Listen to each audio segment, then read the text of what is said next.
अस्सलाम वालेकुम। Spanish driving licence की एक और क्लास के साथ मैं हूँ कास अकरम।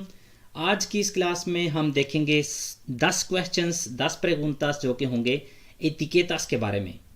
तो बिना किसी ताखीर आगाज़ करते हैं आज की वीडियो का इस सवाल के साथ। ¿Qué vehículos identifica la etiqueta cero emisiones? कौन सी गाड़ी है जिसको ये आइडेंटिफाई करता है ब्लू कलर का जो cero emisiones जो स्टिकर है वो? Option A eléctricos de autonomía extendida y eléctricos híbridos enchufables con una autonomía de 40 kilómetros o más. Option B, vehículos híbridos, gas o ambos con autonomía inferior a 40. Option C, todos los vehículos de gasoil. तो इसका सही जवाब क्या है? इसका सही जवाब है ऑप्शन ए, eléctricos de autonomía extendida y eléctricos híbridos enchufables con una autonomía de 40 kilómetros. पिछली क्लास में जो कि इसकी थ्योरी थी उसमें मैंने आपको बताया था कि जो सेरो एमिशंस हैं जो ब्लू कलर की है सबसे कम कंटामिनार करने वाली है, इसमें सारी इलेक्ट्रिकोस आएंगी और उसके बाद इब्रिडो वो आएगी जो कि जिसकी ऑटोनोमिया होगी 40 किलोमीटर से ज़्यादा। तो आप देख सकते हैं यहाँ पे कह रहा है इब्रिडोस enchufables con una autonomía de más de 40 kilómetros। अगला सवाल हमारा, ¿Qué vehículos identifica la etiqueta eco? तो एको के साथ कौन कौन से गाड़ी हैं जो हम चला सकते हैं या किन के लिए ये एको है? ऑप्शन ए व्हीकल्स दे गासोलिना, पेट्रोल वाली जो सारी गाड़ियां वो। Option B todos los vehículos eléctricos, electrical सारी गाड़ियां। और option C vehículos eléctricos enchufables con autonomía inferior a 40, híbridos no enchufables y vehículos propulsados por gas। तो इसका सही जवाब कौन सा है? इसका सही जवाब है option C, vehículos eléctricos enchufables con autonomía inferior a 40। तो बिजली वाले वो गाड़ियाँ enchufables जिनकी जो autonomia है खुद मुख्तारी है बिजली पे वो 40 किलोमीटर से कम हो। híbridos no enchufables जो इंचुफार नहीं किए जा सकते और जो गैस पे हों। तो ये एको के लिए बिल्कुल यही सही जवाब है ऑप्शन सी। क्योंकि अगर आपको याद होगा ब्लू कलर की जो सेरो एमिशंस है उसमें हमने कहा था इलेक्ट्रिक को सारे और इब्रिडोस वो जिनकी 40 से ज़्यादा हो, और एको के लिए हमने कहा था इब्रिडोस जो कि enchufables हों 40 से कम, नो enchufables और vehículos de gas। अगला सवाल, ¿Qué vehículos identifica la etiqueta C? जो सी की जो एटिकेटा होती है इसके साथ कौन से जो गाड़ियां हैं जिनको हम आइडेंटिफिकार कर सकते हैं? ऑप्शन ए vehículos eléctricos, बिजली वाली गाड़ियां, इलेक्ट्रिक गाड़ियां। Option B turismos y furgonetas ligeras de gasolina matriculadas a partir de enero 2006। और ऑप्शन सी कह रहा है todos los vehículos de gasoil। तो ये समझ लें तीसरे नंबर पे कम जो आलूदगी पैदा करने वाली गाड़ियों पे लगाई जाती है ये सी किस्म की। ये उन सब गाड़ियों के लिए होती है जो तुरिस्मोस कारें और फुर्गोनेतास लिखेरोस मतलब 3500 किलोग्राम से कम वाली जो होती हैं लिखेरोस, उनमें जो पेट्रोल हो गासोलिना हो और वो 2006 मॉडल या उससे नई हो तो उनके लिए ये होता है। उसके अलावा अगर ये डीजल है तो 2014 या उससे नई होनी चाहिए, क्योंकि यहाँ पे डीजल की कोई बात नहीं हो रही कि मतलब कौन सा ईयर है। यहाँ पे कह रहे हैं कि todos los vehículos de gasoil, तो todos नहीं 2014 से जो नए हैं या 2014 वाले वो इंक्लूड हैं, इसलिए सही जवाब है इसका ऑप्शन बी। क्वेश्चन नंबर 4, ये वो एटिकेटा है जो ये जो 4 किस्म के एटिकेटास हैं उनमें सबसे ज़्यादा आलूदगी पैदा करने वाली है। इसके बाद कोई भी किसी किस्म की भी एटिकेटा नहीं दी जाती, क्योंकि जो इससे भी ज़्यादा जो आलूदगी पैदा करती हैं वो गाड़ियाँ उनको कोई किसी किस्म की भी एटिकेटा नहीं दी जाती। तो ये जिनके ऊपर ये है एटिकेटास हैं जो कि कम आलूदगी वाली गाड़ियां समझी जाती हैं उनमें ये सबसे ज़्यादा कंटामिनार करती है। तो सवाल इसका क्या है? सवाल है उन तुरिस्मो एक कार दे गासोलिना पेट्रोल की matriculado en 2001 में उसका जो मॉडल 2001 है 2001 में वो रजिस्टर हुई कि एटिकेटा debe llevar, उस पर कौन सी एटिकेटा लगनी चाहिए? ऑप्शन ए कह रहा है etiqueta B amarilla cuando cumpla determinadas especificaciones। Option B कह रहा है etiqueta cero और ऑप्शन सी कह रहा है etiqueta eco। तो यहाँ पे ये जो एतिकेता नज़र आ रही है ये होनी तो नहीं चाहिए थी, लेकिन इसका सही जवाब कौन सा है आपने मेरे बताने से पहले बताना है। अगर आप पिछले क्वेश्चंस देख चुके हैं तो ये आपको प्रॉब्लम नहीं होनी चाहिए, क्योंकि एतिकेता सेरो एमिसियोनेस ये सिर्फ और सिर्फ इलेक्ट्रिकल गाड़ियों की बात है। अगर यहाँ पे गासोलीना की बात हो रही है तो इसका मतलब है ये तो बिल्कुल नहीं हो सकती। और एतिकेता एको कौन किन पे लगती है? ये लगती है इब्रिदोस, जो कि बिजली और गासोलीना या गासोइल इस्तेमाल करती हैं, और गैस वाली।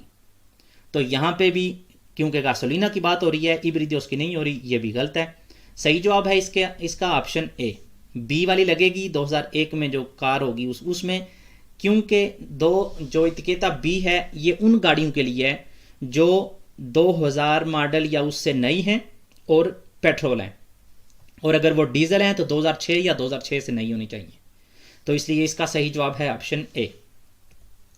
अगला सवाल, un vehículo con etiqueta cero emisiones puede circular por un carril BAO। तो एक गाड़ी जिसके ऊपर ये एतिकेता हो ब्लू कलर की सेरो मिसियोनेस, वो एक कार्रिल बाओ पे जा सकती है। कार्रिल बाओ कौन सी है? वेहिकुलो de alta ocupación, ऐसी सड़क जिसमें कम से कम एक नंबर होता है, मतलब 2-3 वहाँ पे लिखा होता है, जो सिग्नल्स वहाँ पे होते हैं कि इतने अगर आपके साथ पास बंदे हैं तो आप जा सकते हैं। और वैसे भी उसमें कार्रिल बाओ में सिर्फ और सिर्फ मोटरसाइकिल और कारें और व्हीकल मिक्स तो ही जा सकते हैं। तो यहाँ पे कह रहा है कि अगर आपकी गाड़ी पे ये टिकेटा सेरो है तो आप जा सकते हैं। तो इसका ऑप्शन ए है, solo cuando esté ocupado por el número de plazas que se fije। सिर्फ उस सूरत में जब आपकी गाड़ी में उतने लोग हों जितने पैनल पे लिखे होते हैं, क्योंकि मैंने आपको बताया ये जो ट्रैक होता है बाओ, उसमें सिर्फ वो गाड़ियाँ जा सकती हैं जिसमें एक लिमिट होती है, उससे ज़्यादा लोग हों तब। तो कह रहा है अगर उससे ज़्यादा हैं तो फिर जा सकती है। ऑप्शन बी कह रहा है नो इन निंगún caso, किसी सूरत में भी नहीं। और ऑप्शन सी कह रहा है सी incluso si solo está ocupado por el conductor, बिल्कुल जा सकती है यहां तक कि अगर अकेला ड्राइवर है फिर भी। तो इसका सही जवाब कौन सा हुआ? सही जवाब है इसका ऑप्शन सी। बेशक कार्रिल बाओ पे सिर्फ और सिर्फ वो गाड़ियां जा सकती हैं जिनमें एक लिमिट होती है, उससे ज्यादा लोग हों तब। लेकिन वो गाड़ियां जिनके ऊपर ये स्टिकर होता है वो एक ड्राइवर बेशक अकेला हो वो भी जा सकता है। इसका मकसद ये है कि ये ऐसी गाड़ी है जो ज़्यादा कोंटामिनार नहीं करती, ज़्यादा आलूदगी पैदा नहीं करती, तो इसलिए उसको ये इजाज़त दी जाती है। इसका सही जवाब है ऑप्शन सी। अगला सवाल, un vehículo con distintivo ambiental ECO C o B puede circular por un carril BAO। तो अब उसी सड़क की उसी ट्रैक की बात हो रही है और इसमें कहा जा रहा है ECO स्टिकर लगाओ या सी लगाओ या बी लगाओ, तो क्या वो जा सकते हैं? ऑप्शन ए कह रहा है solamente cuando se indique en los paneles de mensaje variable de acceso, सिर्फ और सिर्फ उस सूरत में जब वो जो पैनल होता है उसमें इजाज़त दी जाए। ऑप्शन बी नो इन निंगún caso, किसी सूरत में भी नहीं।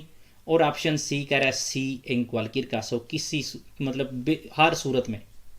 तो सही जवाब बिल्कुल इसका ऑप्शन ए है। वैसे तो सिर्फ और सिर्फ जो ब्लू कलर वाली हैं सेरो एमिसियोनेस वाली वो ही जा सकती हैं कार्रिल बाओ पे, लेकिन अगर जो पैनल है उसके ऊपर लिखा हुआ है कि बी वाली, सी वाली या एक को जा सकती हैं तो फिर ही इस चीज़ की इजाज़त होगी। अगला सवाल, a las motos también les corresponden etiquetas ambientales। तो क्या मोटरसाइकिल्स के लिए भी ये होती हैं? Option A C, también les corresponde a motocicletas, ciclomotores, triciclos y cuadriciclos। Option B कह रहा है C, pero no a los ciclomotores, बिल्कुल मोटरसाइकिल का होता है लेकिन जो सिक्लोमोटोर्स होते हैं 50 सीसी तक होते हैं उनके लिए नहीं होती ये स्टिकर्स। और ऑप्शन सी कह रहा है नो। तो इसका सही जवाब है ऑप्शन ए सी, बिल्कुल होती हैं। और उसके साथ साथ ये जो मोटरसाइकिल है उनके साथ साथ सिक्लोमोटोर्स के लिए भी, त्रिसिक्लो मतलब 3 टायरों के लिए वाले के लिए भी, और क्वाड्रिसिक्लो 4 टायरों वाले के लिए भी। तो ऑप्शन ए है इसका सही जवाब। अगला सवाल, donde hay que colocar la etiqueta ambiental। तो ये जो स्टिकर है ये लगाना कहाँ चाहिए? Option A en la luneta trasera obligatoriamente, पीछे वाली जो स्क्रीन है जो शीशा होता है उस पे। Option B en el ángulo inferior derecho de parabrisas delantero o en su caso o en su defecto en cualquier sitio visible del vehículo। ये लगना तो एक ऐसे जगह पे चाहिए जो कि ड्राइवर की राइट साइड वाली जो होती है उसमें नीचे वाली जो स्क्रीन है उसके ऊपर, जिस तरह से हमें पिक्चर में नजर आ रहा है। और अगर ये ऐसी जगह नहीं, क्योंकि मोटरसाइकिल्स फॉर एग्जांपल उसकी ये चीज़ नहीं होती, तो ऐसी जगह पे जो सही तरह से जहाँ से नज़र आ जाए। और ऑप्शन सी कह रहा है एस इंडिफरेंटे, बिल्कुल जहाँ आपकी मर्जी करे। तो इसका सही जवाब है ऑप्शन बी, एन एल ángulo inferior derecho del parabrisas। पाराब्रीसास होती है, ये जो स्क्रीन होती है इसको कहते हैं। तो बिल्कुल इसके ऊपर जो है ना वो ईते उबे का लगा होता है। ईते उबे ऊपर वाली जो स्किन है उस पे लगती है, और ये जो स्टिकर है ये नीचे वाली ये स्किन पे। तो ये थी हमारी आज की क्लास, जिसमें 10 के बजाय टोटल 8 क्वेश्चंस थे। उम्मीद करता हूँ कि आपको यहाँ इस क्लास के साथ आज की क्लास जो कि क्वेश्चंस की थी और आखिरी जो क्लास थी, दोनों को मिला के आपको ये समझ आ गई होगी कि कौन सी गाड़ी के लिए कौन सा स्टिकर लगाया जाता है। तो इसी के साथ मुझे दीजिए इजाज़त। अल्लाह हाफिज़।